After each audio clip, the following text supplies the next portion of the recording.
करते हैं।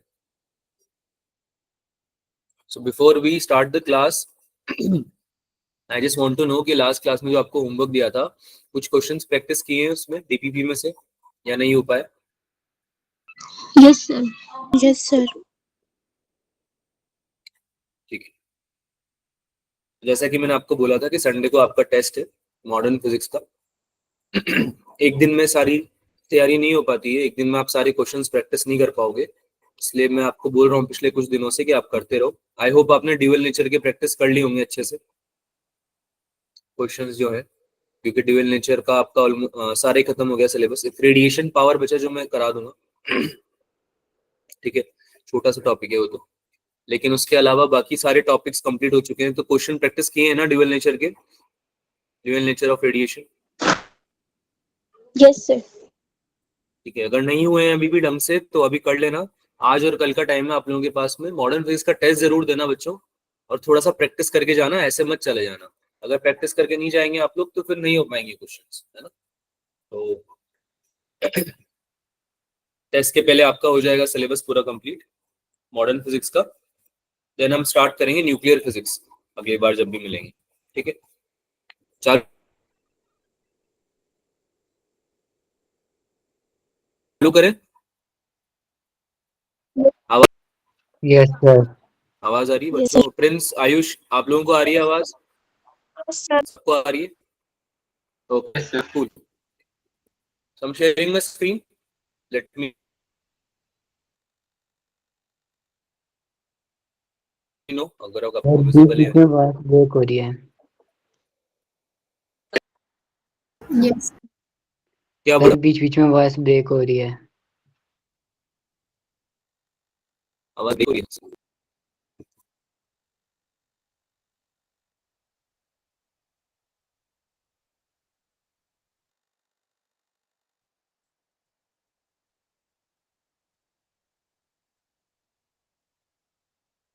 ओके, अभी आवाज आ रही है मेरी?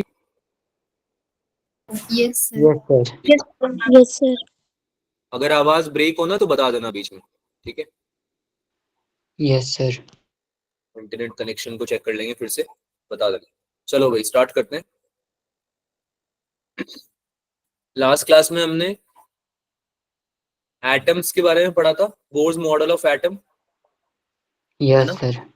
पॉस्टुलेट्स कर लिए थे उसके, बोर के पॉस्टुलेट कर लिए थे भाई। Yes sir. Yes, yes, sir. याद है सबको? पॉस्टुलेट याद है? लास्ट क्लास में भी रिवाइज करवाए थे, Yes, sir.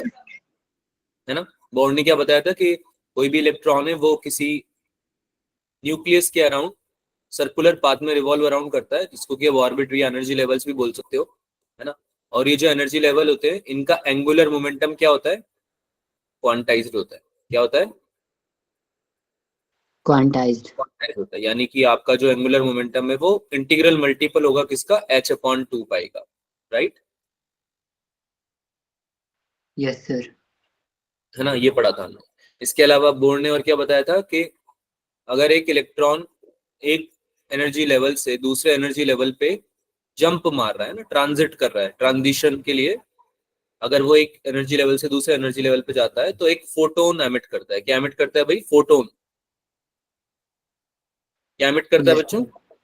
फोटोन। फोटोन, है ना। ठीक है, और इस फोटोन की एनर्जी कैसे लिखते हैं हम?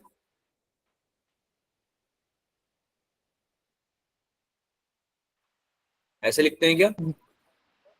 सर स्क्रीन विजिबल नहीं है। सर स्क्रीन, स्क्रीन विजिबल नहीं है। सर अच्छा स्क्रीन शेयर ही बताओ। नहीं किया आपने।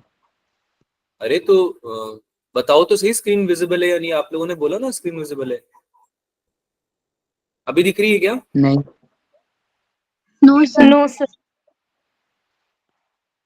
Yes sir. अभी दिख रही है?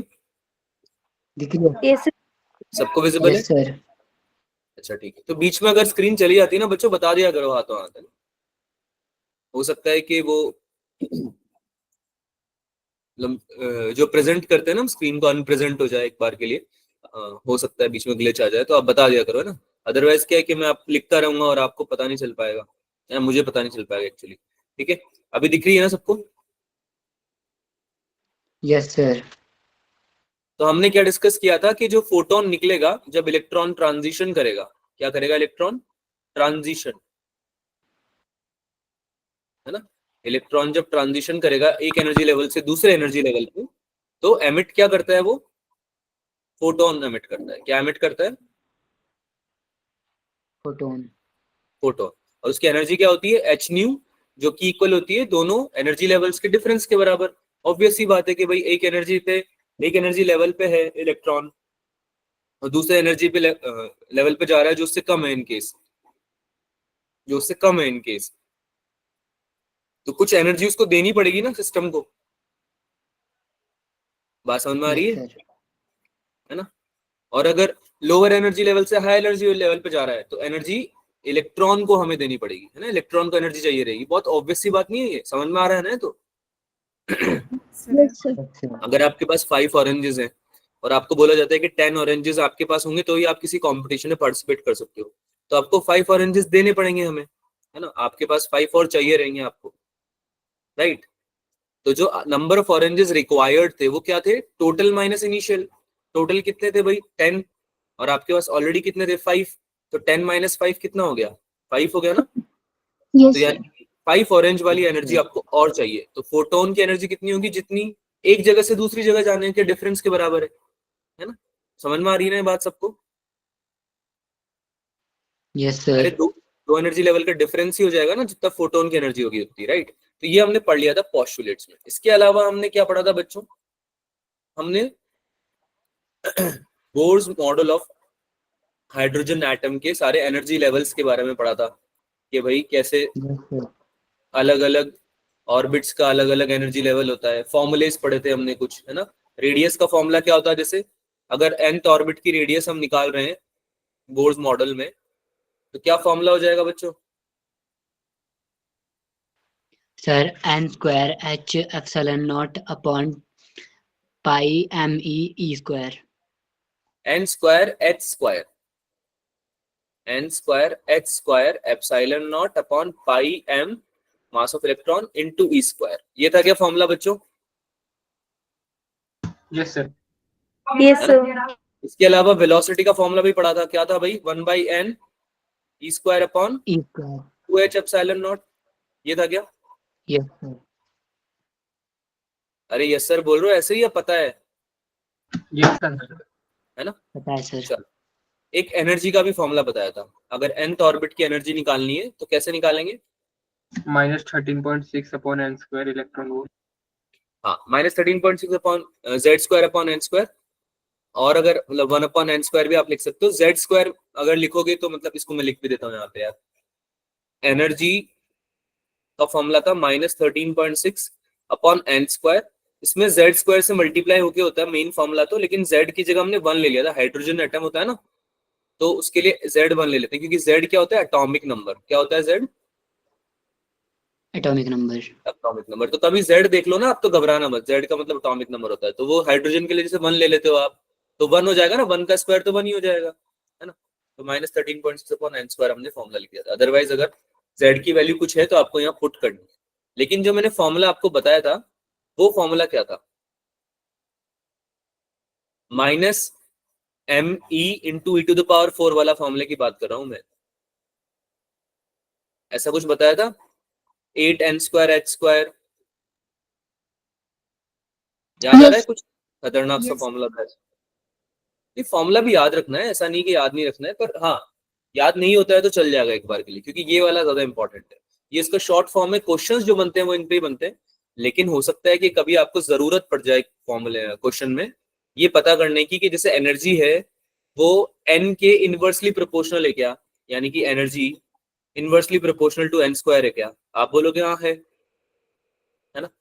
कभी ये भी आपसे पूछा जा सकता है कि भाई एनर्जी जो है क्या वो मास के डायरेक्टली प्रोपोर्शनल है क्या इलेक्ट्रॉन के? Yes, sir. तो ये सब चीजें आपको पता होनी चाहिए। वैसे फॉर्मूला जो आपको यूज आएगा क्वेश्चन सॉल्व करने के लिए वो यही वाला आएगा, ठीक है। तो ये सब चीजें हमने लास्ट क्लास में पढ़ी थी। आई होप के याद होगा। अच्छा, इसके अलावा एनर्जी लेवल्स याद है क्या सारे, ग्राउंड स्टेट से लेकर? Yes sir. Yes. Ground state पे क्या होता है? -13.6। -13.6 इलेक्ट्रॉन वोल्ट, इतना ही था। Yes, sir. Then n equals to 2 पे कितना था, माइनस 3 3.4, n इक्वल्स टू 3 पे कितना था, minus Minus 1.51. माइनस 1.51, बहुत बढ़िया। इसके ऊपर 4 का भी निकालना बताया था, माइनस 0.85, बढ़िया, ठीक है। तो ये सारे याद रखने हैं, ये इंपॉर्टेंट है, ये काफी, इन पे क्वेश्चन डायरेक्टली आ जाते हैं, फिर निकालने थोड़ी बैठोगे। अब ऐसा नहीं कि ये याद नहीं रहेंगे तो क्वेश्चन सॉल्व नहीं हो पाएगा, आए कहाँ से हैं ये, फॉर्मूले से ही तो आए। अरे यार, अगर मुझे 4th लेवल का निकालना है एनर्जी, तो मैं क्या करूंगा, इस फॉर्मूले में 4 रख दूंगा इनकी जगह, है ना, 4 का स्क्वायर, सही बात है। Yes, sir. तो ये माइनस 13.6/16 हो जाएगा, इसको सॉल्व करोगे तो ये आएगा 0.85, माइनस 0.85। तो ये तो सबको समझ में आ गया है कि अगर फॉर्मूला, अगर मतलब ये वैल्यू भूल जाओ तो फॉर्मूले में डाल के निकाल सकते हो आराम से, है ना, इतना परेशान होने की जरूरत है ही नहीं पेपर में। लेकिन फिर भी अगर आपको याद रहते हैं वैल्यूज तो बहुत ही ज्यादा अच्छा होगा, क्योंकि उस केस में क्या है कि आप डायरेक्टली सॉल्व कर सकते हो। बात समझ में आ रही है सबको? Yes, sir. Yes, sir. ठीक है भाई, बहुत बढ़िया बात है, आगे चलें, आगे चलें बेटा, Yes, sir. ठीक है। Yes, sir. तो कुछ चीजें हमारी रह गई थी निकालना, जैसे कि एंगुलर वेलोसिटी। क्या एंगुलर वेलोसिटी पता है सबको क्या होती है?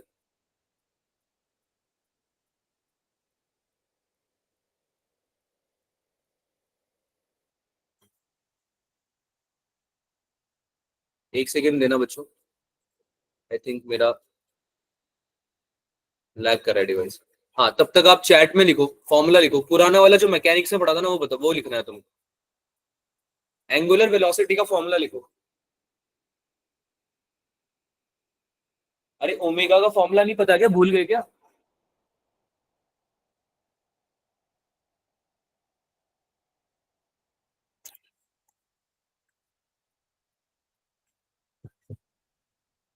बेटा याद नहीं आ रहा है या फिर आवाज नहीं आ रही है मेरी?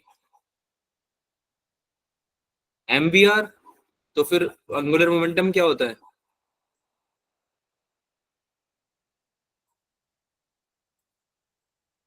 अरे यार, एंगुलर स्पीड का फॉर्मूला ही भूल गए तुम लोग।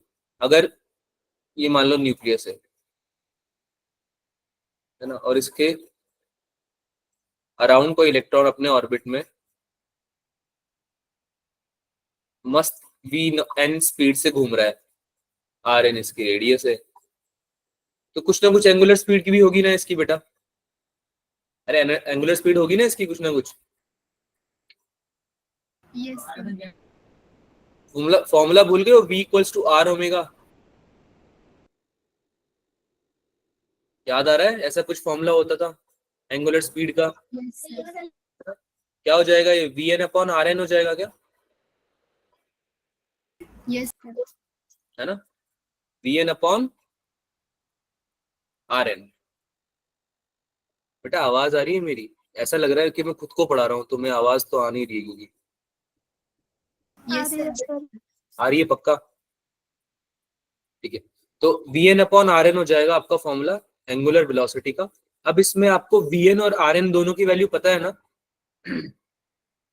वी एन और आर एन दोनों की वैल्यू पता है ना बच्चों? Yes, sir.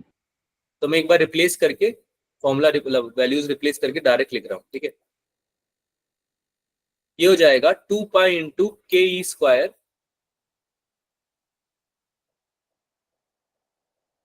अपॉन में एन इंटू एच, यहाँ पे जेड भी लिख रहा हूं मैं, इन केस अगर आपको जेड की वैल्यू डालनी पड़े तो। जेड से डरना नहीं है क्योंकि जेड एटॉमिक नंबर होता है, मैं बता चुका हूँ। मल्टीप्लाई बाय 4 पाई स्क्वायर के into E square M into Z, और नीचे क्या हो जाता है डिवाइड में एन स्क्वायर एच स्क्वायर। इसको जब सॉल्व करेंगे तो ये आएगा आपका 8 पाई क्यूब के स्क्वायर, 8 पाई क्यूब के स्क्वायर ई की पावर 4 एम इंटू जेड, कितना स्क्वायर हो गया नीचे, N cube into H cube. क्या समझ में आया बच्चों? Yes, समझ में आया? हमने कुछ नहीं करा, Vn का फॉर्मूला लिखवाया था ना आपको अभी, और Rn का जो फॉर्मूला लिखवाया था उसकी जगह वैल्यूज पुट करिए। Z मैंने इसलिए एडिशनली लिखा है क्योंकि Z एटॉमिक नंबर होता है। अभी तक हम Z की जगह 1 ले रहे थे हाइड्रोजन के लिए। अगर इन केस आपका Z का कोई वैल्यू आ जाता है तो फिर उसमें आप Z की वैल्यू डाल सको, इसलिए मैंने यहाँ पे मेंशन किया है। क्या बात समझ में आ रही है? अब हम Z को यूज करेंगे, ठीक है? Yes, sir. कूल। अब ये इतना बड़ा फॉर्मूला ओमेगा का याद तो तुम रख नहीं पाओगे, सही बात है? रख लोगे क्या? No, sir. No, sir. तो पहले ही मना कर दोगे तुम कि सर ये सब नहीं हो पाएगा। कुछ तरीका बता दो जिससे जीवन आसान हो जाए, अदरवाइज तो फिर छोड़ना ही पड़ेगा। तो तरीका ये है कि सबसे पहले तो z स्क्वायर को और n क्यूब को अलग कर लो, और ये जो बड़ा सा अजीब सा क्वांटिटी है इसको भूल जाओ। भूलने से मतलब है, जो याद रखना है वो ये रखना है कि ओमेगा n होता है डायरेक्टली प्रोपोर्शनल z स्क्वायर के और इनवर्सली प्रोपोर्शनल n क्यूब के। क्या ये याद रह जाएगा? Yes, sir. Yes, sir. अरे स्क्रीन कहाँ चली गई?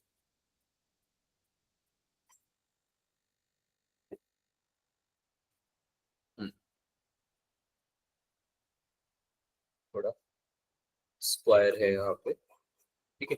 इसको नोट कर लो बस। एंगुलर स्पीड जो होती है इलेक्ट्रॉन की वो डायरेक्टली प्रोपोर्शनल होती है z square upon n cube के। This is the formula, just you need to remember. ये बाकी पूरा आप निकाल भी सकते हो अगर एग्जाम में जरूरत पड़े तो, अदरवाइज जरूरत नहीं पड़ेगी। अगर आपको इतना पता है कि ओमेगा डायरेक्टली प्रोपोर्शनल होता है z square upon n cube के, तो आपका काम चल जाएगा। क्या नोट किया आपने ये formula angular speed Yes, sir. yes, sir. है ना? Angular speed of electron revolving in nth orbit, उस चीज का फॉर्मूला है, ठीक है? एंगुलर स्पीड ऑफ इलेक्ट्रॉन जो कि कहां पे रिवॉल्व कर रहा है भाई? इन nth ऑर्बिट, ठीक है? आगे चलते हैं। अब अगर एंगुलर वेलोसिटी है इसकी कुछ, तो टाइम पीरियड भी होगा। अगर इसकी कुछ एंगुलर वेलोसिटी है बच्चों, तो टाइम पीरियड भी होना चाहिए। अब क्या मुझे टाइम पीरियड होगा तो फ्रीक्वेंसी भी होगी कुछ, अगर एंगुलर स्पीड से चल रहा है। क्या आपको फ्रीक्वेंसी का फॉर्मूला पता है या नहीं? Yes, sir. कितना होता है फॉर्मूला? फ्रीक्वेंसी का फॉर्मूला कितना होता है बच्चों? 1/t. 1 by lambda. ओमेगा की टर्म्स में निकालना है। जब तुमने अभी ओमेगा निकाला है तो तुम्हें फिर उसकी टर्म्स में निकालना पड़ेगा ना। बताता हूँ, nth ऑर्बिट की frequency Omega equals to 2 pi f होता है. हाँ, तो ओमेगा अपॉन 2 पाई नहीं हो जाएगा क्या? Yes, sir. है ना? फ्रीक्वेंसी ऑफ इलेक्ट्रॉन, फ्रीक्वेंसी कौन से ऑर्बिट की? nth ऑर्बिट की, है ना?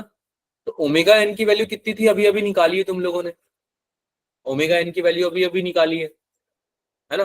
तो फ्रीक्वेंसी की वैल्यू भी निकाली जा सकती है। कितनी हो जाएगी फ्रीक्वेंसी की वैल्यू? ओमेगा की वैल्यू बताओ। 8 pi cube k square e to the power 4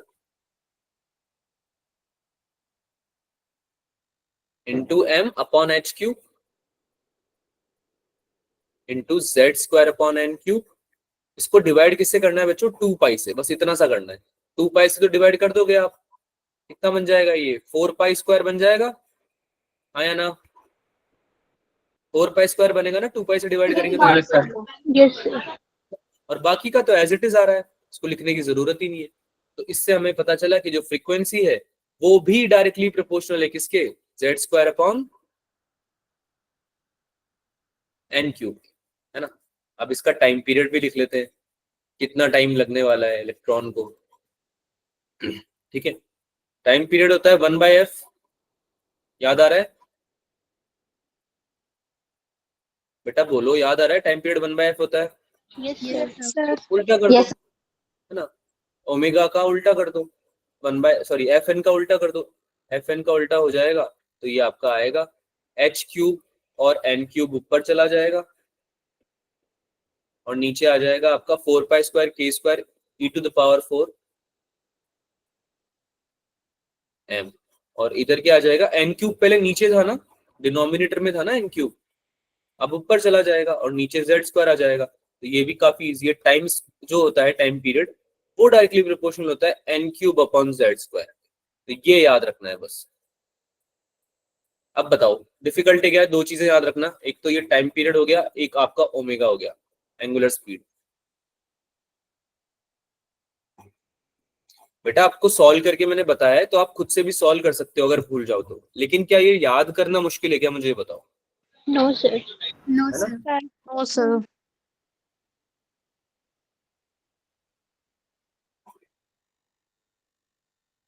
ठीक है, तो इसको याद रखेंगे। सिंस ओमेगा डायरेक्टली प्रोपोर्शनल होता है z²/n³ के, तो आपका जो टाइम पीरियड है वो डायरेक्टली प्रोपोर्शनल होगा n³/z², यानी कि उल्टा होता है बेसिकली, है ना, ये याद रखना कि उल्टा होता है। आगे चले,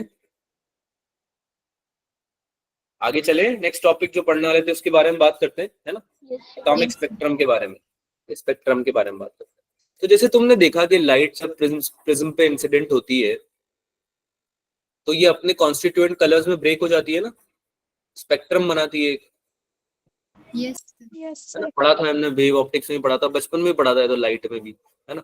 सेम तरीके से अगर हम बात करें इलेक्ट्रॉन्स की, है ना, सेम तरीके से हम बात करें हमारे चैप्टर्स की, जैसे कि यहाँ पे कंटिन्यूस बैंड ऑफ कलर्स बनते हैं, वैसे ही एटॉमिक स्पेक्ट्रा भी होता है। होता क्या है कि आप क्या करते हो, कोई भी जो एटॉमिक गैस या वेपर है, या फिर कोई जो आपका मान लो एटम है, उसको आप हीट करते हो, है ना, उससे रेडिएशंस निकलती हैं। अगर आप हीट करोगे तो इलेक्ट्रॉन को एनर्जी मिलेगी, राइट, इलेक्ट्रॉन को एनर्जी मिलेगी। अगर इलेक्ट्रॉन को एनर्जी मिलेगी, मान लो तुमने एक एटम लिया, ठीक है, इसको तुमने हीट किया, है ना, मान लो हीट किया, तुमने बेसिकली एनर्जी दी उसको, तो इलेक्ट्रॉन को अगर एनर्जी मिली तो एक्साइट होगा, राइट, क्या हो जाएगा, इलेक्ट्रॉन एक्साइट हो जाएगा, है ना। अब अगर एक्साइट होगा इलेक्ट्रॉन तो दूसरे एनर्जी लेवल्स में जाएगा, और अगर दूसरे एनर्जी लेवल्स में जाएगा तो मान लो जब वो डी एक्साइट होगा फिर से, है ना, क्योंकि क्यों ऐसा क्यों करेगा इलेक्ट्रॉन, मान लो तुमने फर्स्ट एनर्जी लेवल में था, वो n=1 में था, और तुमने हीट देके उसको एनर्जी लेवल 2 में भेज दिया, n=2 में, तो वो 2 में थोड़ी रहना चाहेगा बच्चों, तो तुमने एनर्जी दी थी इसलिए चला गया था। अब वो वापस से 1 में आना चाहेगा ना, क्योंकि कोई भी चीज इलेक्ट्रॉन हो या कोई भी चीज हो, सब लोग अपने लोवेस्ट एनर्जी लेवल में रहना चाहते हैं, राइट। Yes, sir. ये बात तो पता है हमें, है ना। तुम लोगों को भी अगर मैं बहुत ज्यादा एनर्जी दे दूंगा, मान लो जैसे तुम्हें बोल दिया मैंने कि तुम्हारी पोटेंशियल एनर्जी बढ़ा देता हूँ मैं, है ना, तुम्हें ले गया मैं हाइट पे 20 मंजिल की हाइट पे ले गया, 20 स्टोरीज, और वहां पे तुमने खड़ा कर दिया मैंने तुम्हें, तो तुम्हारी एनर्जी बहुत ज्यादा है वहां पे, है ना, तो तुम्हें थोड़ी ना कंफर्टेबल फील होगा। या फिर मान लो कि आप बहुत ज्यादा भाग रहे हो, है ना, आपकी एनर्जी बहुत ज्यादा है, आपके अंदर एनर्जी बहुत ज्यादा है मान लो, वैसे तो ये सही एग्जाम्पल नहीं, क्योंकि मेटाबॉलिज्म के केस में या बॉडीली एनर्जी के केस में थोड़ा हम उसको रिलेट नहीं कर पाएंगे, पर एक बार के लिए समझाने के लिए मैं आपको बता रहा हूँ। तो आप चाहोगे ना कि आप रेस्टिंग पोजीशन में आओ, एंड में तो आप रेस्टिंग पोजीशन में आओ, या आपको बस ऐसा लगेगा कि आप भागते ही जाओ, आपकी एनर्जी बहुत हाई रहे हमेशा। अरे काइनेटिक एनर्जी अपनी मैक्सिमम रखना थोड़ी चाहोगे तुम, या टोटल एनर्जी अपनी सिस्टम की मैक्सिमम थोड़ी रखना चाहोगे। आप क्या चाहोगे कि एक बार के बाद आप रेस्टिंग पोजीशन में आओ, है ना, आपकी एनर्जी थोड़ी कम हो जाए, सही बात है। Yes, sir. Yes, sir. Stable तब रहती है जब उसकी लोएस्ट एनर्जी हो, ये तो हमने वैसे भी पढ़ा हुआ है, केमिस्ट्री में भी पढ़ा है, फिजिक्स में भी पढ़ा है ना। Yes, तो sir. मान लो इलेक्ट्रॉन को तुमने हीट देके ऊपर भेज दिया, एक्साइट कर दिया, याद करो लास्ट क्लास में हमने आयनाइजेशन एनर्जी पढ़ी थी, एक्साइटेशन एनर्जी पढ़ी थी, याद आ रहा है। Yes, sir. तो अब वो डी एक्साइट होके अपने लोवेस्ट एनर्जी लेवल में आना चाहेगा, जहां भी जा सकता है। तो जब वो ऐसा करेगा, जब वो डी एक्साइट होगा, तो उसकी कुछ वेवलेंथ होगी, है ना, वो कुछ रेडिएशन है जो एमिट करने वाला है, तो जो रेडिएशन एमिट करेगा उसका जो स्पेक्ट्रम बनता है, एमिशन से जो स्पेक्ट्रम बनता है, उसको हम बोलते हैं एमिशन लाइन स्पेक्ट्रम, और यही हम पढ़ने वाले हैं, ठीक है। तो अलग अलग एनर्जी लेवल्स में जब इलेक्ट्रॉन जंप करता है, मतलब जैसे 4 से 2 में कर गया, या 4 से 1 में कर गया, या 3 से 2 में कर गया, एग्जाम्पल के लिए बता रहा हूँ, तो अलग अलग वेवलेंथ निकालता है, सही बात है, तो अलग अलग स्पेक्ट्रम बनेगा, राइट। बात समझ में आ रही है सबको, Yes, sir. है ना। लाइट भी क्या करती थी, अलग अलग वेवलेंथ के कलर एमिट करती थी ना, कभी वॉयलेट, कभी Yes, sir. रेड, कभी ब्लू, है ना, सबका वेवलेंथ अलग होता था, उनका एक स्पेक्ट्रम बनता था, है ना। विजिबल लाइट का स्पेक्ट्रम क्या होता है, जैसे 400 से 700 नैनोमीटर बोलते हो आप अप्रोक्सीमेटली, Yes, अरे sir. विजिबल का क्या बोलते हो आप? यही बोलते हो ना कि सर 400 से 700 नैनोमीटर है, तो इसमें अलग अलग वेव अलग अलग वेवलेंथ पोजेस कर रही है ना। वॉयलेट मान लो कर रही है कुछ और, तो रेड अलग कर रही है, और यही उनको डिस्टिंग्विश कर रहा है और एक स्पेक्ट्रम बना रहा है। सेम तरीके से इलेक्ट्रॉन भी अलग अलग वेवलेंथ वाली वेव एमिट करेगा, और उसकी वजह से भी एक स्पेक्ट्रम बनेगा, और उसके बारे में हम पढ़ने वाले हैं। ठीक है, एक एब्जॉर्प्शन स्पेक्ट्रम भी होता है, उसके बारे में हम बाद में बात करेंगे। ये अभी एमिशन स्पेक्ट्रम की बात करें, जब एमिट हो रहा है बेसिकली इलेक्ट्रॉन, जब डीएक्साइट हो रहा है तो उससे एमिट हो रही है एनर्जी। आगे चले। Yes, sir. Yes, sir. पहले एक्साइट हुआ, जैसे कि यहाँ से देखो ग्राउंड लेवल से एक्साइट हुआ, थर्ड पे गया, फिर थर्ड से डी एक्साइट हुआ, है ना, और उसने फोटोन को एमिट किया। पढ़ा था ना हमने पहले भी ये। Yes, बेटा sir. हाँ ना बोलो, है ना, बस उसी बारे में बात हो रही है। ठीक है, तो जैसे कि यहाँ पे आप देख सकते हैं, यहाँ पे फोर्थ लेवल पे गया है इलेक्ट्रॉन एक्साइट होके, और जब डी एक्साइट हुआ 1 पे, तो उसने एक फोटोन एमिट किया। सेम तरीके से जब वो गया, किस पे गया, पहले गया 5 पे, अभी गया 4 पे, और फिर जब डी एक्साइट हुआ तो उसने एक फोटोन एमिट किया। तो हम कंपेयर कर रहे हैं बेसिकली कि ये वाला और ये वाला जो रेडिएशन है, इनका वेवलेंथ कितना होगा, है ना, या फिर ये स्पेक्ट्रम पे हम देखेंगे तो कहाँ पे लाई करेंगे। तो हमने नोटिस किया अलग अलग जगह लाई कर रहे हैं, कुछ यहाँ पे कर रहे हैं, तो कुछ यहाँ पे कर रहे हैं, कुछ यहाँ पे कर रहे हैं, कुछ यहाँ पे कर रहे हैं ना, जैसे पूरा स्पेक्ट्रम बना रहे हैं। उसी को हम स्टडी करने वाले हैं। तो इसकी स्टडी बामर ने करी थी, एक साइंटिस्ट थे बामर नाम से। ठीक है, उन्होंने हाइड्रोजन का स्पेक्ट्रम बनाया था बेसिकली। ठीक है, उसको बामर सीरीज के नाम से भी जाना जाता है। और इन्होंने जो स्पेक्ट्रम बनाया था वो विजिबल रीजन में था, यानी कि इन्होंने जो अपना स्पेक्ट्रम दिया था ना, उसमें जो वेवलेंथ आ रही थी, जो रेडिएशन की वेवलेंथ आ रही थी, वो किस रीजन में लाई कर रही थी बच्चों? अरे बोलो। Visible region. विजिबल में, है ना, 400 से 700 नैनोमीटर की रेंज में लाई कर रही थी। पता है ना ये तो हमें, Yes, sir. अप्रोक्सीमेटली इस रेंज की वेवलेंथ आ रही थी उनकी। तो जैसे बामर ने दिया था वैसे और भी साइंटिस्ट थे, पर जो बामर का था वो ये था कि उन्होंने ऐसा बोला था कि भाई मैं आपको स्पेसिफिकली जो बता रहा हूँ वो बता रहा हूँ कि जब आपका इलेक्ट्रॉन जो है, ठीक है, वो स्पेसिफिकली कहीं से भी आए उससे मुझे कोई मतलब नहीं है, पर वो जो आ रहा है वो आ रहा है second orbit, second energy level पे आ रहा है। बात समझ में आ रही सबको? वो आ रहा है सेकंड एनर्जी लेवल। तो आप क्या बोलोगे कि यार हमने ये फॉर्मूला पढ़ा हुआ है सर, बामर सर हमने ये फॉर्मूला पढ़ा हुआ है, कैसे निकालते हैं, H nu equals to E1 minus E2, है ना, या फिर अगर आप कहीं आगे जा रहे हो तो En माइनस E2 बोल दोगे आप। बात समझ में आ रही है सबको? Yes, sir. है ना। तो अब ये फॉर्मूला हमें समझने के लिए पहले इसको सॉल्व करना पड़ेगा। एच न्यू की जगह क्या मैं HC अपॉन लैम्डा भी लिख सकता हूँ क्या? Yes, sir. बताओ, किसी को आपत्ति है क्या इसमें? No sir. HC upon lambda भी लिख सकता हूँ। अच्छा, लिख क्यों रहा हूँ HC अपॉन लैम्डा? क्योंकि मेरे को ऊपर वाला फॉर्मूला तो पता है कि एच न्यू इक्वल्स टू होता है E final minus E initial, लेकिन मुझे चाहिए ही नहीं अभी फ्रीक्वेंसी, तो मुझे तो वेवलेंथ निकालनी है ना। तो वेवलेंथ निकालने के लिए मैंने कन्वर्ट कर दिया उसको, है ना, किसमें कन्वर्ट कर दिया भाई? HC upon lambda. तो जैसे ही HC अपॉन लैम्डा में मैंने कन्वर्ट किया, इधर आ गया आपका En। अब En का फॉर्मूला याद करो कितना था, क्या -13.6 अपॉन n स्क्वायर समथिंग बनेगा क्या ये?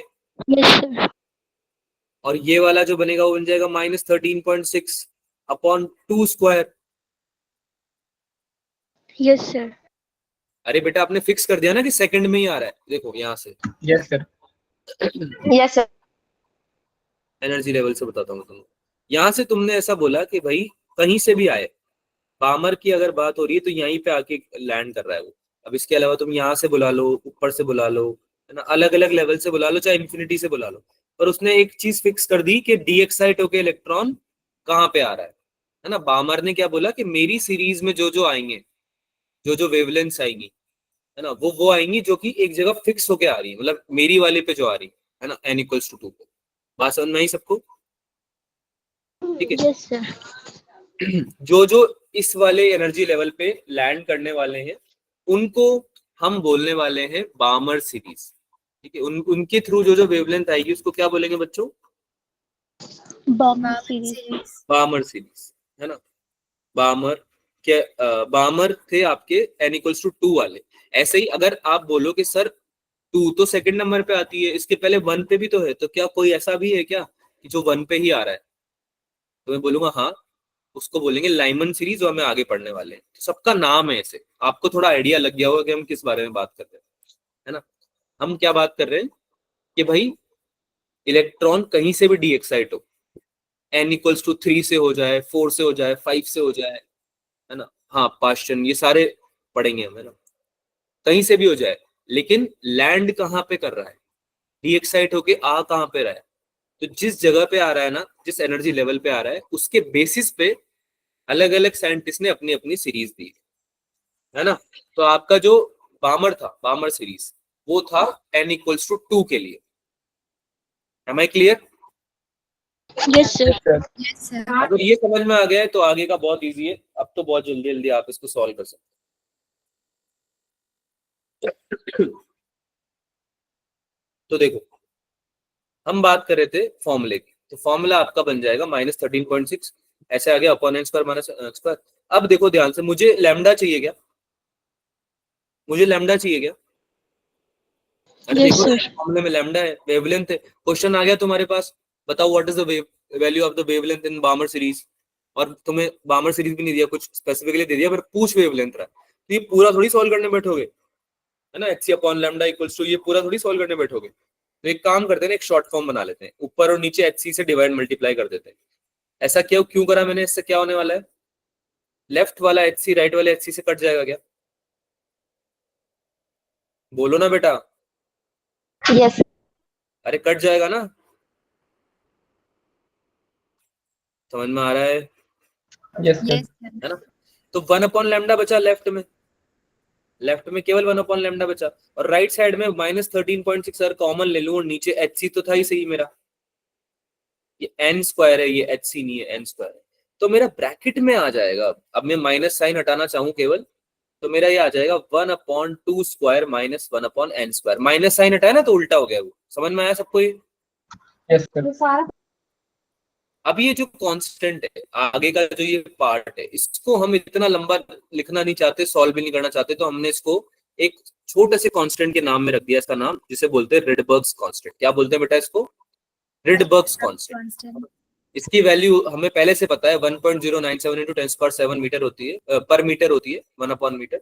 और इसको आप 10⁻7 मीटर टर्म से भी डायरेक्टली यूज कर सकते हो, अगर बहुत ही बड़े बड़े ऑप्शन से, दूर दूर ऑप्शन से। लेकिन अगर क्लोज ऑप्शन से तो 1.097 भी यूज कर लेना, अदरवाइज वो थोड़ा मिसमैच हो जाता है। समझ में आई ये बात?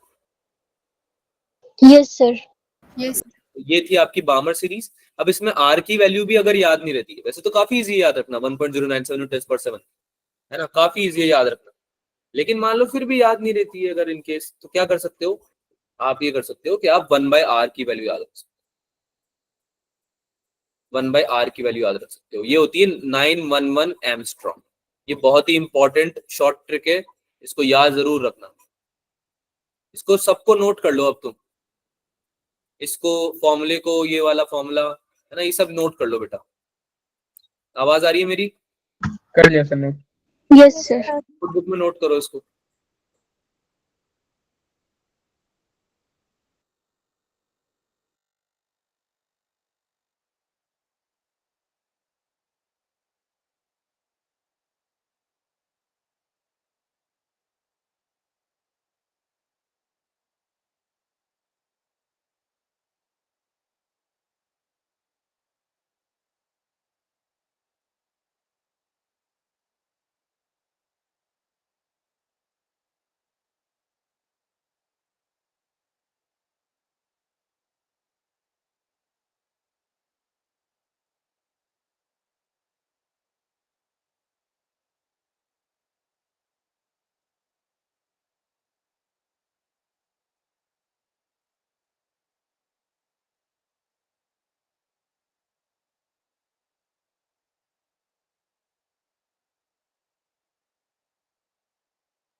एम आई ऑडिबल बच्चों?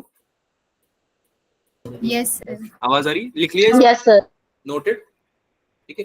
1/r की वैल्यू जरूर याद रखना, क्योंकि जब भी आप सॉल्व करोगे तो 1/λ आप सॉल्व करोगे और आपको चाहिए होगा लैम्डा, तो आप क्या करोगे, सिंपली 1/λ को इन्वर्स कर दोगे, लैम्डा ऊपर चला जाएगा और r के टर्म्स में जो भी आ रहा होगा वो 1/r के टर्म्स में बन जाएगा। तो 1/r की वैल्यू डायरेक्टली 911 एंगस्ट्रॉम लिख सकते हो तुम, राइट। अरे यार Yes, sir. हाँ ना तो बोलो, ठीक, आगे चले। Yes. कूल। तो है ना, बेसिकली क्या है कि आपको है ना कुछ वैल्यूज जो है वो पूछता है एग्जाम डायरेक्टली, जैसे कि शॉर्टेस्ट और लॉन्गेस्ट वेवलेंथ की वैल्यू पूछता है, ठीक है, शॉर्टेस्ट और लॉन्गेस्ट वेवलेंथ की वैल्यू पूछता है। तो बामर सीरीज हो या कोई भी सीरीज हो, आपको ये याद रखना पड़ेगा, ठीक है। तो आप उसको निकाल लो, जैसे कि हमने यहाँ पे निकाली हुई है, देखो आपके लिए 1/λ equals to r into 1/2² minus 1/n², है ना। अब अगर आप n की जगह 3 रखते हो, अब देखो ना यार ध्यान से, अगर एनर्जी लेवल बनाओगे तो ये n इक्वल्स टू 1 है, ये n इक्वल्स टू 2 है। अब हमने क्या बोला कि भाई डीएक्साइट होके इलेक्ट्रॉन आ रहा है, कहीं से भी आ रहा है, 3 से आ रहा है, 4 से आ रहा है, हमें मतलब ही नहीं है, क्योंकि हमें एक चीज से मतलब है कि बस ये आएगा कहाँ पे, 2 पे आएगा। अरे कहाँ पे आएगा बच्चों, 2. 2 पे आएगा। इन्फिनिटी से भी अगर आ रहा है तो कहाँ पे आएगा, 2 पे आएगा, है ना। बामर सीरीज तभी होगी जब वो कहाँ पे लैंड कर रहा है, कहाँ पे डीएक्साइट होके आ रहा है, 2 पे, है ना। तो ऑब्वियस ही बात है कि शॉर्टेस्ट और लॉन्गेस्ट वेवलेंथ कहाँ से आएगी ये तो नहीं पता, पर ये पता है कि या तो 3 से 2 पे आ जाए या इन्फिनिटी से 2 पे आ जाए, यही केस में आ सकती है शॉर्टेस्ट और लॉन्गेस्ट वेवलेंथ। नहीं समझ में आ रहा क्या बोल रहा हूं। अगर आप एनर्जी लेवल्स की बात करो, n equals to 1, n equals to 2, n equals to 3 और n इक्वल्स टू इन्फिनिटी। अब तुमको ये पता है कि एनर्जी का फॉर्मूला होता है, ये फॉर्मूला पता है क्या, 12375 upon lambda Yes, sir. Electron volt. इसको नोट कर लेना अगर नहीं पता है तो, ये एम स्ट्रॉन्ग में लेते हैं लैम्डा को और एनर्जी का फॉर्मूला होता है ये 12375 अपॉन लैम्डा, ठीक है। तो मुझे एक बात बताओ कि भाई लैम्डा अगर बड़ा हुआ तो एनर्जी छोटी होगी क्या, Yes, sir. है ना। अब 3 से 2 में आ रहा है तब कुछ अलग एनर्जी एमिट करेगा ये, और इन्फिनिटी से 2 में आ रहा है तब कुछ अलग एनर्जी एमिट करेगा ये, सही बात है। अकॉर्डिंगली देख लेंगे हम वेवलेंथ की वैल्यू, है ना। तो सबसे पहले 3 के लिए देखते हैं कि भाई 3 के केस में क्या आ रही है। तो हमने क्या करा, सिंपली n की जगह 3 रख दिया फॉर्मूले में। भाई ये फॉर्मूला तो था ही सही वो हमारे पास, बामर वाला। ये फॉर्मूला केवल बामर के लिए वैलिड नहीं, दूसरे के लिए भी वैलिड है, क्योंकि ये फॉर्मूला हमने निकाला ही जनरल बोर पोस्टुलेट से। याद आ रहा है ये फॉर्मूला जो हमने पढ़ा था स्टार्टिंग में पोस्टुलेट में, E I initial minus E final, पढ़ा था ना पोस्टुलेट में, है ना। Yes, sir. इससे ही तो डिराइव किया हमने ये रिडबर्ग वाला, है ना। रिडबर्ग कांस्टेंट तो बस उस कांस्टेंट की वैल्यू है, कुछ अलग नहीं है उसमें, ठीक है। तो ये फॉर्मूला, बाकी सारी जो हम पढ़ने वाले हैं आगे सीरीज अलग है ना, Lyman, बामर, Paschen, P fund, bracket, इन सब के लिए भी सिमिलर रहने वाला है। तो n इक्वल्स टू 3 रखते हैं, जैसे ही हमने n इक्वल्स टू 3 रखा, n की जगह हमारी वैल्यू आ गई। r की वैल्यू आपको बताई थी मैंने अभी 1.097 × 10⁻⁷, 1/2² माइनस 1/3²। सॉल्व किया, आया ये 656.32 10⁻⁹ नैनोमीटर में लिखेंगे तो 656.3 नैनोमीटर, 656.3 नैनोमीटर। तो ये आ गई आपकी लॉन्गेस्ट वेवलेंथ, एच अल्फा आ गई। अब याद करो आपको मैंने क्या बोला था, 400 से 700 नैनोमीटर के बीच में लाया करता है बामर, याद आ रहा है। Yes, Yes, sir. sir. अब ये क्या आपकी विजिबल रेंज में आ रही है wavelength, Yes, Yes, sir. sir. Visible range में आ रही है ना, यानी कि दिखेगी ये जो रेडिएशन बामर सीरीज में एमिट होगी ना, वो दिखेगी आपको, क्योंकि विजिबल रेंज में आती है, ठीक है। आगे चलते हैं, n इक्वल्स टू 4 के लिए निकाल के देख लिया, है ना। कुछ h बीटा निकल के आई है, पहले ये h अल्फा निकली हमारी लॉन्गेस्ट, फिर h बीटा निकाला, ये आई 486.1 मीटर। क्या ये छोटी है क्या लॉन्गेस्ट वाली से, Yes, sir. Yes, sir. बहुत ही ऑब्वियस सी बात है, 656.3 से छोटी है ये, है ना। लेकिन क्या ये शॉर्टेस्ट है, क्या ये शॉर्टेस्ट है, नहीं, शॉर्टेस्ट No, हो गया sir. ये वाली, शॉर्टेस्ट कौन सी होगी आपकी? इंफिनिटी वाली। हाँ, तो सबसे पहले उसको निकाल। कहाँ गया? ये रहा। n इक्वल्स टू इन्फिनिटी ले। अब n इक्वल्स टू इन्फिनिटी लोगे तो 1 बाय इन्फिनिटी 0 हो जाएगा। 1 बाय इन्फिनिटी का स्क्वायर तो 0 हो जाएगा ना। Yes, sir. तो ये Yes, बना sir. 1.097 into 10 power 7 upon 4, 364.6 nanometre. क्या ये शॉर्टेस्ट निकली? Shortest wavelength of बामर Yes, series. sir. तो शॉर्टेस्ट आ गई 364.6 मीटर नैनोमीटर, सॉरी। और लॉन्गेस्ट कितनी आई थी बच्चों? 656.3 656.3 3 656.3।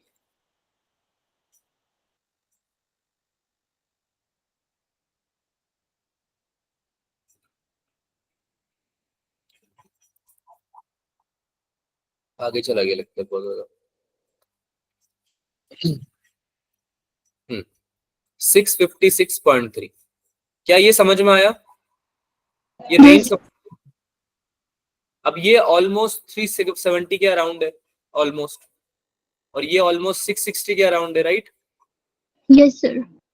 लाई कर रहा है ना ये विजिबल रेंज में, दोनों विजिबल Yes. रेंज में लाई कर रहे हैं, है ना। तो दैट्स व्हाई आपको बोला जाता है कि बामर जो है आपका विजिबल रेंज में लाई करता है इलेक्ट्रोमैग्नेटिक वेव के, रेडिएशन के। और बाकी की जो सीरीज आएंगी वो अलग अलग शो करेंगी ऐसे ही, कुछ अल्ट्रावायलेट में आएंगी, कुछ इंफ्रारेड में आ जाएंगी, राइट। तो ये फॉर्मूलाज हैं कुछ, ये आप याद रखें। जैसे कि अगर आप फ्रीक्वेंसी ऑफ लाइट के टर्म्स में निकालना चाहते हैं तो सिंस हमको पता है कि जो स्पीड ऑफ लाइट होता है वो v इंटू लैम्डा होता है, न्यू इंटू लैम्डा होता है, सॉरी, ठीक है। तो न्यू अपॉन सी क्या हो जाएगा? 1 अपॉन लैम्डा, है ना। और 1 अपॉन लैम्डा का ही फॉर्मूला लिखा था ना आपने रिडबर्ग की टर्म में, r into 1 upon 2 square minus 1 upon n square, Yes, right. sir. तो फ्रीक्वेंसी ऑफ लाइट की टर्म में भी ये फॉर्मूला लिखा जा सकता है। ये बन जाएगा nu equals to R C into 1 upon 2 square minus 1 upon n square. इसमें c की वैल्यू स्पीड ऑफ लाइट तो पता ही है आपको कितनी होती है ना। और r की वैल्यू भी पता है सबको, कितनी है बताओ देखे? 1.0 यही थी क्या? Yes, sir. Yes, sir. r की वैल्यू भी याद रह जाना रहेगी तो अच्छा रहेगा, ठीक है। तो फ्रीक्वेंसी ऑफ लाइट आप निकाल सकते हो यहाँ से। अब सेम तरीके से बच्चों, सेम तरीके से एग्जैक्ट लाइमन, पास्चन, ब्रैकेट और पी फंड भी होते हैं। मैं आपको बता देता हूँ स्पेसिफिकली। लाइमन के केस में आप 1 पे आते हो, डी एक्साइट होके n इक्वल्स टू 1 पे आता है इलेक्ट्रॉन, चाहे वो कहीं से भी आए 1 पे ही आएगा, ठीक है। पास्चन के केस में कहाँ पे आएगा बच्चों? 3. n इक्वल्स टू 3 को, है ना। अब वो 4 से आए चाहे तो, है ना, चाहे वो इन्फिनिटी से आए, कहीं से भी आए, लेकिन आएगा कहाँ पे? 3 पे आएगा, है ना। लाइमन में 1 पे आएगा, ब्रैकेट में आएगा कहाँ पे? n इक्वल्स टू 4 पे, ठीक है। थोड़ा आइडिया लग रहा है अभी सब किस बारे में है सारी सीरीजेस, Yes, sir. है ना। और पी फंड आपका लास्ट जिसके बारे में आप पढ़ोगे, क्योंकि और भी अगर डिस्कवर भी हुई है तो हमें मतलब नहीं है, हमें मतलब है यहाँ तक, बस यहाँ तक क्वेश्चन आपका जनरली आता है, ठीक है। और n इक्वल्स टू 2 बच गया। n इक्वल्स टू 2 कहाँ पे था? किसके लिए था n इक्वल्स टू 2? बामर के लिए।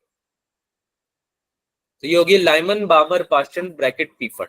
ये तुम्हें याद हो जाएंगे अपने आप नाम, इसमें कोई टेंशन की बात नहीं। यहाँ तक सब समझ में आया क्या? Yes, sir. कोई डाउट है किसी को किसी भी प्रकार का? No, sir. पक्की बात?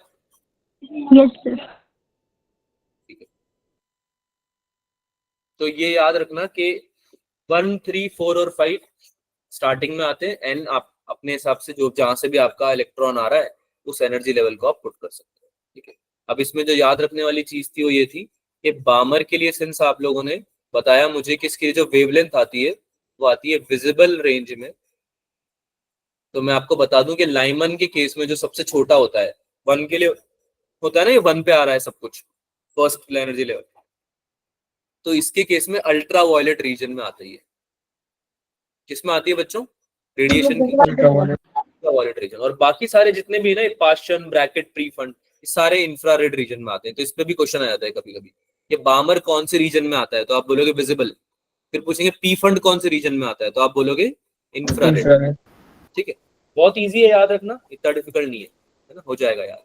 चलो कुछ क्वेश्चन प्रैक्टिस करते हैं, थोड़ा सा ही पार्ट बचा हुआ है, इसको कल कंटिन्यू करेंगे। अच्छा मैं पहले ही बता देता हूँ, तुम लोग सिंस निकलना चालू कर देते हो, कल एक्स्ट्रा क्लास है आप लोगों की, पता चला या नहीं पता चला है? नहीं पता चला है क्या? No, sir. No, sir. चलो कहने से पहले मैं बता देता हूँ, क्लास ओवर नहीं हुई है अभी, बस यहाँ पे इन्फॉर्मेशन के लिए लिख रहा हूँ मैं। कल एक्स्ट्रा क्लास है क्योंकि आप लोगों का मॉडर्न फिजिक्स का पेपर है और ज्यादा कुछ पढ़ा हमने, क्वेश्चन भी नहीं पढ़े, और एक दो टॉपिक बचे हुए, रेडिएशन पावर और थोड़ा आपका एनर्जी लेवल, जो ये स्पेक्ट्रम है, इसमें भी मेरे को आपको रेंजेस बतानी है सारी, जिसपे क्वेश्चन बन जाते हैं डायरेक्टली। तो सिंस क्वेश्चन प्रैक्टिस नहीं हो पाएंगे अगर हमने वो टॉपिक कर भी लिए तो, इसलिए मैं आपकी कल 1 घंटे की क्लास रख रहा हूँ, ज्यादा देर नहीं है, और हो सकता है हम 45 मिनट्स में भी रैप अप कर दें। ठीक है, तो कल एक दिन की बात है, मैंने शायद कभी इससे पहले एक्स्ट्रा क्लास आप लोगों की रखी भी नहीं है, तो आई होप कि आप लोग आओगे, है ना, प्रैक्टिस करने के लिए और कुछ टॉपिक जो बचे हैं उनको करने के लिए। ठीक है, चलेगा ना, आ जाओगे ना? Yes, sir. Yes, sir. Sir timing timing बता रहा हूँ, टाइमिंग 5 to 6 रख लेते हैं, जो आपकी 11th वाला टाइमिंग था ना, 11th क्लास होती थी 11th, उस टाइम पे रख लेते हैं, तुम थोड़ा फ्री भी हो जाते हो रिलेटिवली, है ना, और थोड़ा मैं जल्दी छोड़ दूंगा ताकि तुम्हें 7 o'clock वाली क्लास के लिए टाइम मिल जाए, है ना, वो आपको बोलने की जरूरत नहीं। स्कूल होता है, ट्राई करना बेटा, कुछ तो आप पार्ट ले पाओ, अगर नहीं आ पाओ तो फिर नोट जरूर पढ़ लेना। ठीक है, क्योंकि कुछ टॉपिक जो है वो मैं पढ़ाऊंगा और वो पढ़ के जाना पेपर में। ठीक है, रेडिएशन पावर हो गया जैसे, और एक ये जो एनर्जी वाला लास्ट का कुछ पार्ट बचा हुआ है वो पढ़ के चले जाना बस। ठीक है, क्वेश्चन प्रैक्टिस तो आप कर लेना खुद से भी, क्लास में आते तो खैर बेटर तरीके से हो पाती, पर अगर नहीं आ पा रहा है कोई बच्चा किसी वजह से, स्कूल में चला जाएगा या कोई और रीजन है, तो नोट जरूर पढ़ के जाना, है ना। और जिसका स्कूल नहीं है, तुम अब इतने बड़े छोटे बच्चे नहीं हो कि तुम्हें मैं इंडिविजुअली बताऊं कि यार तुम्हें आना चाहिए क्लास में, आना क्लास में, बोला है तो आना है। चलो रैप अप करने से पहले कुछ क्वेश्चन कर लेते हैं आज ही प्रैक्टिस, इसको सॉल्व करो भाई। What is the shortest wavelength present in the Paschen series of the spectral lines? क्या ये आप निकाल पाओगे? अगर Yes. आप ध्यान से देखो, अगर आप ध्यान से देखो, कैसे सॉल्व करोगे मैं बता देता हूँ, हेल्प कर देता हूँ। आपने जो बामर की केस में शॉर्टेस्ट वेवलेंथ निकाली थी, वो कब निकाली थी? जब आपका इलेक्ट्रॉन इंफिनिटी से आया था। कहां से आया था? Infinity. इंफिनिटी से आया था, 2 पे गिरा था, तो क्या आई थी? शॉर्टेस्ट वेवलेंथ आई थी क्या? Yes. Yes. याद आ रहा है? और जब Yes. 3 से आया था, जब 3 से आया था, n इक्वल्स टू 2 पे, 3 पे ही 3 से आया था, तो उस केस में कितनी आई? लॉन्गेस्ट आई क्या? Longest IP. यानी Yes. कि अगर एनर्जी लेवल के बिल्कुल भी, एनर्जी लेवल्स के बीच में बिल्कुल भी डिफरेंस नहीं है, तो आपका वेवलेंथ सबसे बड़ा आएगा, यानी एनर्जी कम तो वेवलेंथ ज्यादा। समझ में आ रही बात? और ऐसा Yes. होता भी है क्योंकि एनर्जी के इनवर्सली प्रोपोर्शनल नहीं होती क्या वेवलेंथ, Yes, sir. है ना। तो इस चीज को यूज करो और इस क्वेश्चन को सॉल्व करो।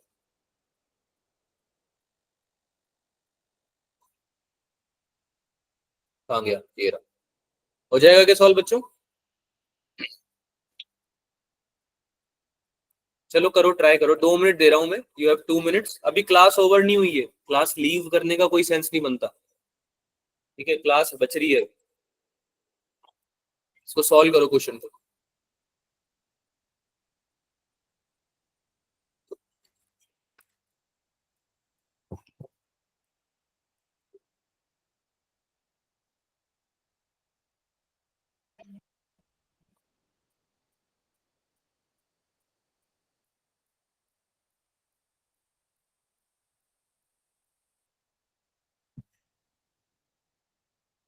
दिमाग लगाओ, अभी हिंट भी दिया है मैंने आप लोगों को, थोड़ा काम आएगा वो।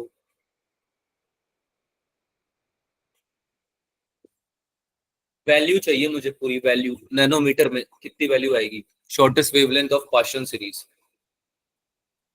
पास्चन का ही पूछा ना कि लाइमन का पूछा है मैंने? पास्चन का पूछा है, पास्चन का याद है बच्चों? n इक्वल्स टू कौन सा होता है जिसमें सारी सर 3 3, है ना, फॉर्मूले में 3 आ जाएगा यानी।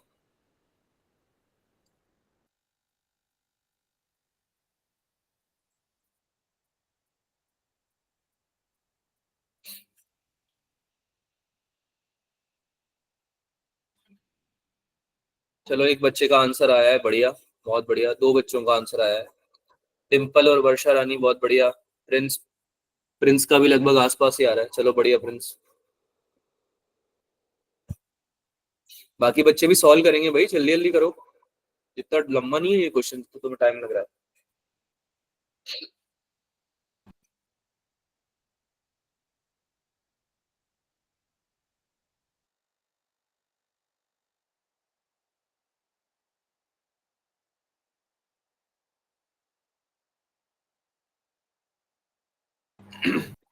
बढ़िया मुस्कान। सब लोगों के आसपास ही आ रहे हैं, सही है। मतलब एग्जैक्ट आंसर नहीं भी आ रहा है तो कोई ना, बट ट्राई करा करो कि कैलकुलेशन थोड़ी थोड़ी सी मतलब एक्यूरेट रहे, क्योंकि क्लोज अगर ऑप्शंस दे दिए एग्जामिनर ने तो दिक्कत हो जाएगी। होता है ऐसा कि कभी बहुत क्लोज ऑप्शन दे देता है एग्जामिनर।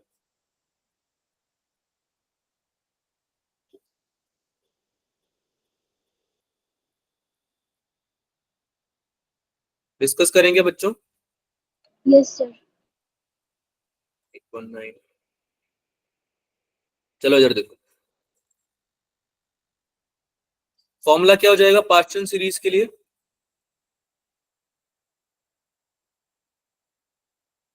पास्चन के लिए फॉर्मूला क्या हो जाएगा बच्चों? 1/λ इक्वल्स टू r। अब पास्चन में n इक्वल्स टू 3 पे होता है ना, Yes, sir. तो 1/3 स्क्वायर माइनस 1/n स्क्वायर हो जाएगा फॉर्मूला। इसमें कोई डाउट है किसी को? No, sir. No, sir. n equals to de-excite और इलेक्ट्रॉन तो ऊपर से जाएगा, तो 4 5 6 7 ऐसे इन्फिनिट तक जाएगा, राइट है ना। अब तुम्हें शॉर्टेस्ट वेवलेंथ चाहिए। इनफाइनाइट लेंगे सर, क्या बोल रहे हो बेटा? इंफिनिटी से लेंगे सर। मुझे आवाज नहीं आ रही, बार फिर से बोलो। कुछ गलत लिखा है क्या मैंने?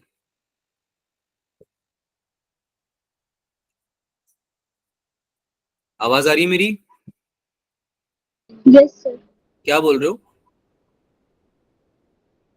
कुछ बोल रहे थे आप लोग, कुछ किसी ने सुना क्या बोल रहे थे? कमाल है यार, रिपीट ही नहीं करते। शॉर्टेस्ट वेवलेंथ के लिए क्या करते हैं भाई? n इक्वल्स टू इन्फिनिटी ले लेते हैं क्या? Yes, sir. चलो सॉल्व करते हैं इसको। r 1/9 माइनस 1/infinity का स्क्वायर, राइट है ना। और रेडबर्ग Yes. कांस्टेंट की value 1.097 into 10 raised to power 7। 7 है ना पर मीटर। ये भी याद रखना, कभी कभी यूनिट का भी काम आ जाता है ना। चलो भाई सॉल्व करते हैं, बढ़िया। 1 पॉइंट आ जाएगा ये 218 into 10 raised to power 1 minus 9। ये तो जीरो हो जाएगा, ये क्वांटिटी तो जीरो हो जाएगी, ये 1/9 ही बचा। ये आ जाएगा 1.218 into 10 rest power 10 rest power 6। और यूनिट तो इसकी पर मीटर बननी है। इसको फर्दर सॉल्व करो, नैनोमीटर में चाहिए ना मैं आंसर, तो ये हो जाएगा 8। अच्छा 1/λ की वैल्यू है, तो लैम्डा की वैल्यू निकालनी है हमें। तो लैम्डा आपका हो जाएगा 821 इंटू 10 रेस्ट पर माइनस 9 मीटर। पर मीटर में था ना, तो 1/λ, तो लैम्डा हो गया मीटर। तो ये आ जाएगा तुम्हारा ऑलमोस्ट 821 नैनोमीटर। इसके आसपास जिसका भी आ रहा है सबका सही है, ठीक है। इसके आसपास जिसका भी आ रहा है सबका सही है। आसपास से मतलब ये नहीं होता कि 821 का 888 ले गए आप, है ना, या फिर 750 आ गया आंसर, वो तो गलत है बिल्कुल, ठीक है। तो थोड़ा बहुत ऊपर नीचे आ सकता है क्योंकि 1.097 हम यूज करें, बट फिर भी ट्राई किया करो कि आपका थोड़ा नियरर आंसर आए, क्योंकि ऑप्शन क्लोज आ सकते हैं। इसमें किसी को डाउट है या आगे चलें? बेटा No. इस क्वेश्चन किसी को डाउट है क्या? मुझे ऐसा लग रहा है खुद को पढ़ा रहा हूँ। तुम्हें आवाज आ रही है मेरी? Am I audible? Yes, sir. आवाज तो आ रही है। Cool cool cool. चलो एक क्वेश्चन करते हैं और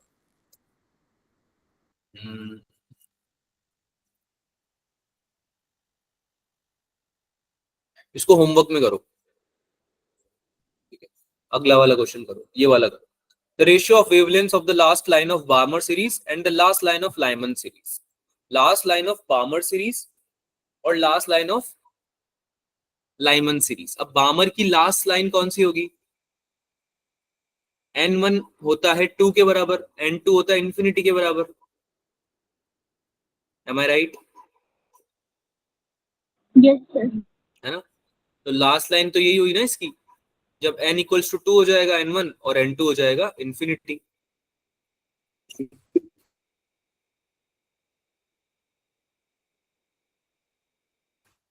तुम्हें रेशियो बताना है बेसिकली। लास्ट लाइन का मतलब क्या हुआ कि n1, जिससे बामर के केस की बात करें,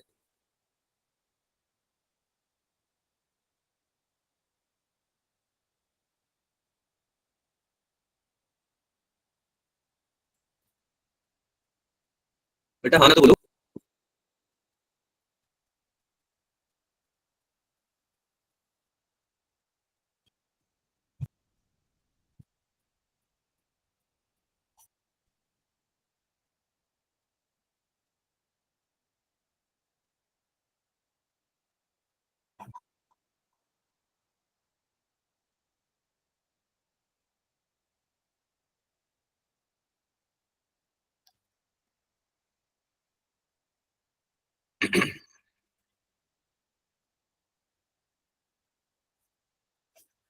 फॉर्मूला लिखना है आपको बस, और रेशियो निकालना है बामर का और लाइमन का। 0.5, 0.5 तो इसका हो जाएगा 2, और इन्फिनिटी वो हो जाएगा 4, और लाइमन के में 1 जाएगा इन्फिनिटी, तो ये 0 हो जाएगा 1।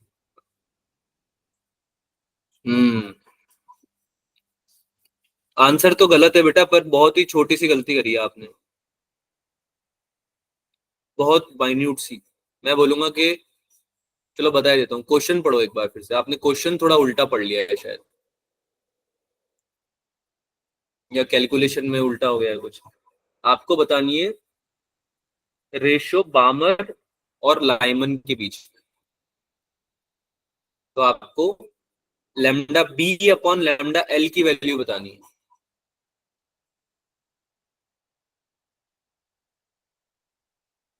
टू। अच्छा, करें, सॉल्व करेंगे बच्चों? Yes sir. डिस्कस करें यार तुम लोग। तुम्हारे क्या माइक्रोफोन्स खराब है क्या सबके? अनम्यूट नहीं हो पाता है, ऐसा कुछ है?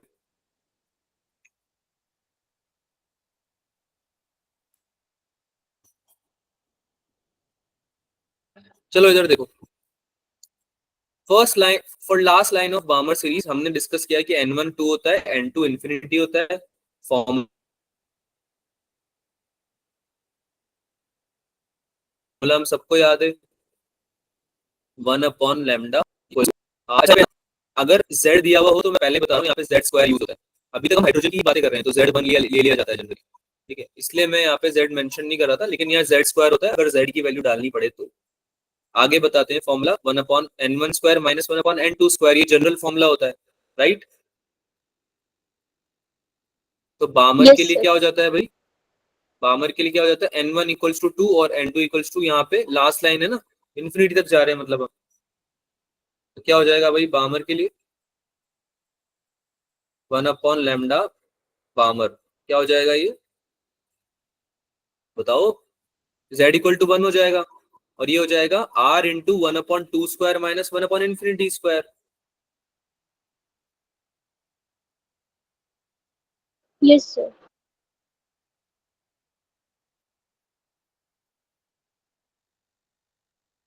तो ये हो जाएगा r अपॉन 4 हो जाएगा क्या? ये तो 0 हो जाएगा ना, क्योंकि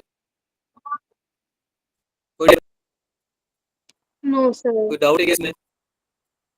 1 बाई लेमडा बी की वैल्यू आई है अभी, 1 बाई लेमडा बी की वैल्यू आई है r अपॉन 4। लेमडा बी की वैल्यू नहीं है r अपॉन 4, ये गलती कर सकते हो आप यहाँ पे, है ना? लाइमन के लिए निकालते हैं 1 अपॉन लेमडा एल, ये कितना आ जाएगा? r into 1 upon 1 square minus 1 upon infinity square, same तरीके से।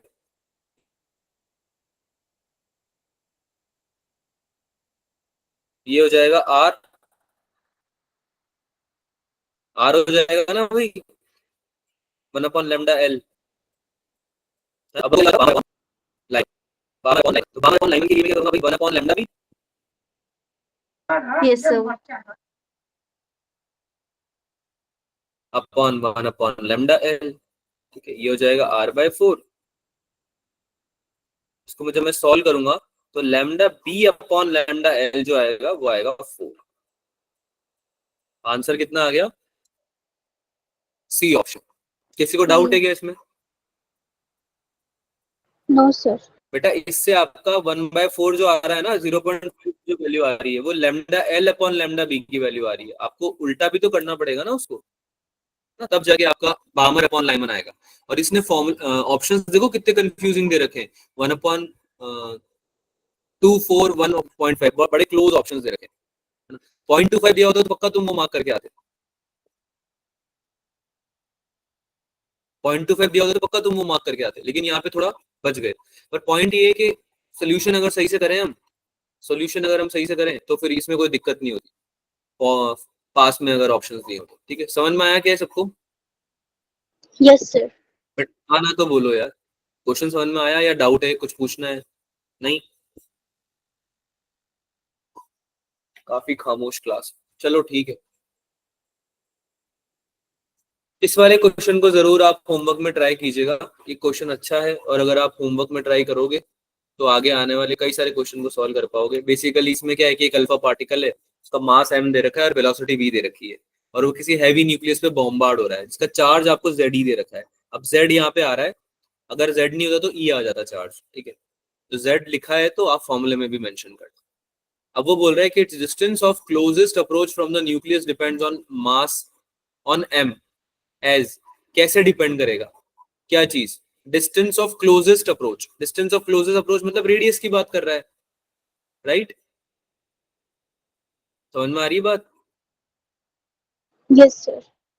ठीक है, तो तुमको क्या करना है कि अल्फा पार्टिकल को समझ, अगर तुम्हें समझना है सिचुएशन को तो तुम क्या करोगे, तुम इस चीज को ऐसे देखोगे कि भाई अल्फा पार्टिकल की जो इनिशियल काइनेटिक एनर्जी होने वाली है, ठीक है, जिससे वो मूव कर रहा है, वो आपकी पोटेंशियल एनर्जी के बराबर होने वाली है जब अल्फा क्लोजेस्ट अप्रोच पे होगा, है ना? ये दिया हुआ है क्वेश्चन में। तुम्हें काइनेटिक एनर्जी को और इक्वेट करना पड़ेगा पोटेंशियल एनर्जी को। ठीक है, तब जाके आपका आंसर आएगा, उससे आपका रिक्वायर्ड डिस्टेंस आएगा। और फॉर्मूले मैंने दोनों के लिखा रखे हैं, हाफ mv² काइनेटिक एनर्जी का पता ही है तुम्हें, और पोटेंशियल एनर्जी का तुम्हें फॉर्मूला पता ही है, लिखवा रखा है मैंने। ठीक है, कर लोगे सॉल्व? अल्फा पार्टिकल के लिए बस याद रखना 2z आएगा, z नहीं आएगा, केवल z दे रखा है ना यहाँ पे इलेक्ट्रॉन की वैल्यू। अल्फा पार्टिकल का एटॉमिक नंबर 2 होता है ना भाई? अरे हाँ या ना? Yes, sir. है ना? तो यहाँ पे आप सिंपल z मत लेना, 2z लेना। सिंपल मतलब 1z मत लिखना, 2 लिखना, क्योंकि अल्फा पार्टिकल की बात हो रही। बाकी ट्राई करना, नहीं आता है तो अगली क्लास में डिस्कस कर लेंगे इसको, कोई इशू नहीं है। आज हमने स्पेक्ट्रम पढ़ा है, ये अभी कंप्लीट नहीं हुआ है, नेक्स्ट क्लास में इसको कंप्लीट कर देंगे, थोड़ा सा ही पार्ट बचा है। और इसके अलावा हम एक टॉपिक बचा हुआ था रेडिएशन प्रेशर करके, जिससे क्वेश्चन आ सकते हैं, तो इसको भी हम पढ़ लेंगे, छोटा सा टॉपिक है। ये हम नेक्स्ट क्लास में पढ़ेंगे। 5 to 6 PM आपकी एक्स्ट्रा क्लास है, उसमें क्वेश्चंस आप लगा सकते हैं। आप स्पेक्ट्रम के क्वेश्चन लगा सकते हैं, लाइमन माबर पार्शन ब्रैकेट ट्रीफंड, इन सबके आपसे मोस्टली हो जाएंगे। ठीक है, नहीं होते इन केस, जो क्वेश्चन आपसे नहीं होते हैं तो आप छोड़ देना, हम कल वाली क्लास में जो पढ़ेंगे उसके बाद हो जाएंगे। ठीक है, पर आप अभी पूरी मॉडर्न सॉल्व कर सकते हो ऑलमोस्ट। ठीक है, कोई डाउट है किसी को आज की क्लास में? कुछ पूछना है बेटा? सवाल पूछना है किसी को कुछ? No, अरे sir. हाँ तो बोलो यार, नहीं नहीं पूछना, पक्की बात? क्लास में हैं आप लोग? Yes, sir. Yes, sir. ठीक है, काम करके आना, कल मिलते हैं 5 to 6।